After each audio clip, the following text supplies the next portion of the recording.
All right, guys, when it comes to this next round of stimulus negotiations, looks like Senator Joe Manchin is holding up more than just the infrastructure bill. We're going to talk about it in details, as well as, yes, more checks are going out this week where you're going to get all facts, no fake, no phony, and no fluffed up information when it comes to what's going on in politics as well as stimulus negotiations. And if you're interested in getting this information on a daily basis, well, you made it to the right channel. Yes, once again, as we've been talking over the past few days, since Senator Joe Manchin has changed his mind from out of nowhere when it came to this infrastructure bill, looks like a lot of Democrats have turned on him, including Senator John Yarmuth, who explains why is it so important for Joe Manchin to get on board at this critical time.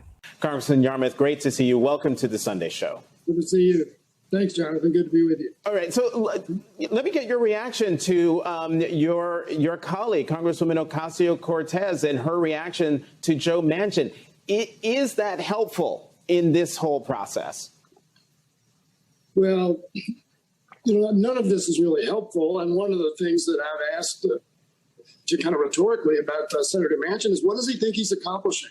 He's basically trying to tank this entire effort, Biden administration.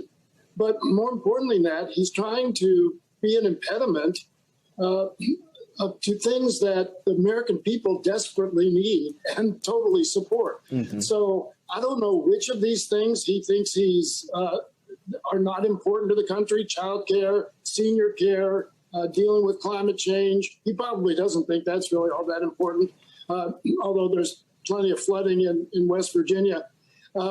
And the child tax credit, many, many other things that are in this Build Back Better plan.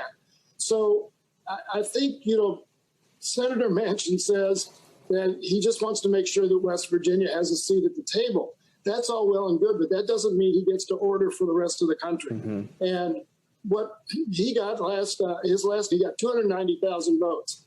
That means his constituency is less than 1/10 of 1% of the entire country.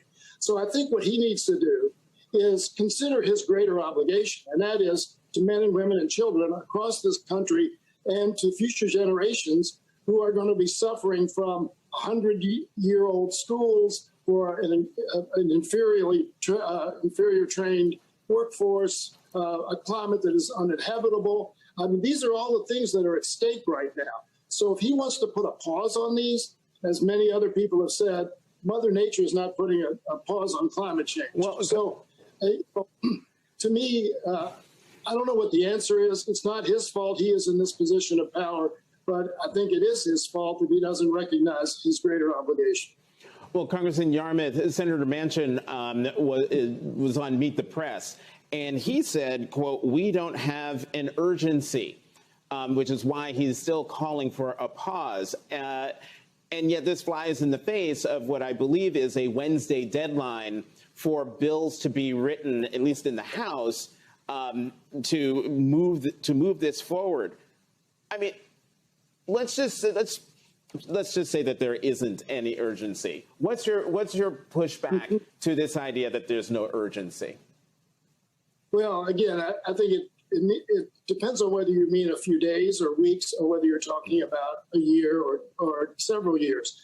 Clearly, there's probably not an urgency that next Wednesday or next Friday, although the schedule that we have is important because we're coming up against the end of the fiscal year, and we want to get many of these things done in time to begin the process of implementing many of these programs. And you have to remember, if we don't pass these until next year, these programs take several years to implement. We're not going to have universal child care available the month after we pass these bills. The same with all of the elements of the program.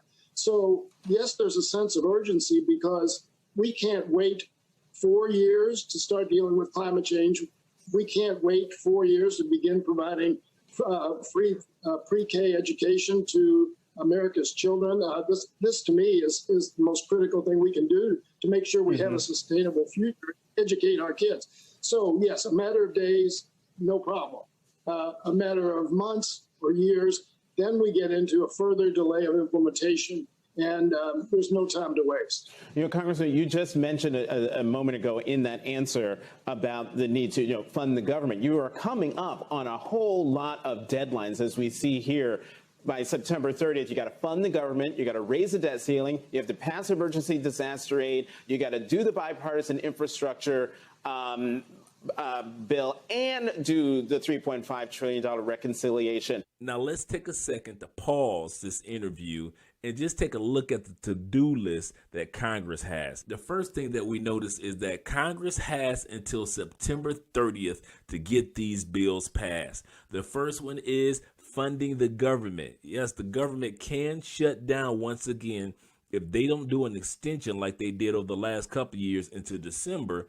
It could shut down on the 1st of October. That means anybody that is in a federal employee or receiving federal funds, it could be held up. However, those of you that are on Social Security, SSI, SSDI, retired railroad veterans, disability, retirees, you individuals, including survivors, your money will not be impacted because Social Security already has a kitty put to the side for you guys just in case anything like this ever happens. So once again, just in case you guys are wondering, if government shutdown will impact your payments as a person that's retired and on Social Security or on SSDI, it will not impact you, but it will impact a lot of federal employees. The next thing that Congress has on this plate that it has to focus on is raising the debt ceiling. The Democrats want to do that, but yet there are individuals such as Mitch McConnell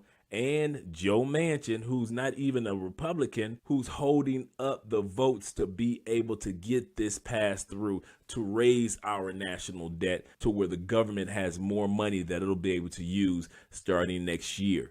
Another thing that they have to focus on is passing the emergency disaster aid. There are 2 hurricanes. The next thing that they are talking about that Senator Joe Manchin could be holding up in regards to this infrastructure bill and even more is the bipartisan infrastructure bill. Remember that the infrastructure bill is broken down into 2 parts, the family part and the rescue part.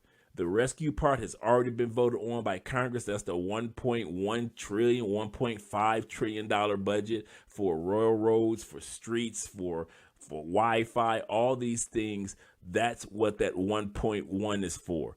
This other 3.7 stimulus infrastructure bill that goes towards you and families and programs that have to do with retirement, programs that have to do with assisting Social Security, programs that'll help families, as well as another round of stimulus.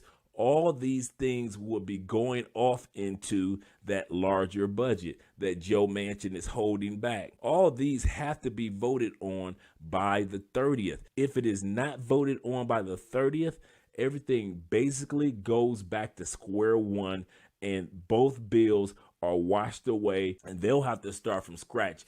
Even with the Senate putting it together as a proposal, making it into a plan and a bill, all of it has to be done all over again if Joe Manchin does not step up over the next couple of days. Are you going to be able to do all of these things by September 30th? Well, clearly we have to do something to fund the government. We're not going to allow a government shutdown. We've seen the disastrous effect that it has on the economy. Just within the last 10 years, on a couple of occasions, we cannot afford to let the debt ceiling be breached because we're not going to let the full faith and credit of the United States government be in question. This is something that is bizarre to me. My Senator Mitch McConnell is running around the state taking credit for money that's come back to Kentucky, and that he takes credit for passing the CARES Act a couple of years ago, and yet now he doesn't want to pay the bill. I mean, this is kind of the Trump school of business, incur debt and then don't pay for it. So I don't really understand what the issue is here. I've heard Mitch on many occasions say, we're not going to let the country default. And now he says, Democrats have to make sure it doesn't. Well, this is just the height of partisan irresponsibility.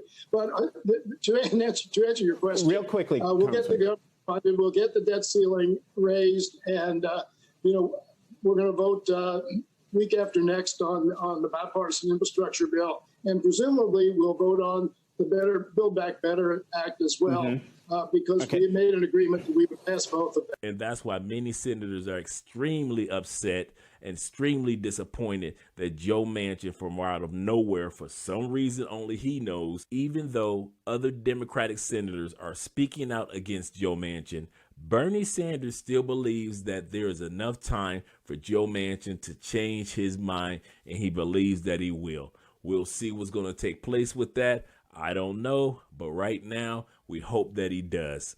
Now, when it comes to who's going to be receiving checks next, the next group of checks that are going to be going out is on the 15th, which will be tomorrow. So tomorrow, the next round of checks will be going out as far as child tax credit payments. Make sure that your information is updated in the new IRS portals. If you have a new dependent in your family, meaning that you had a child over the past couple of weeks, meaning that you may have had a new child into your home or newborn baby into your life. At the end of the day, they should be looked up on as dependents as well.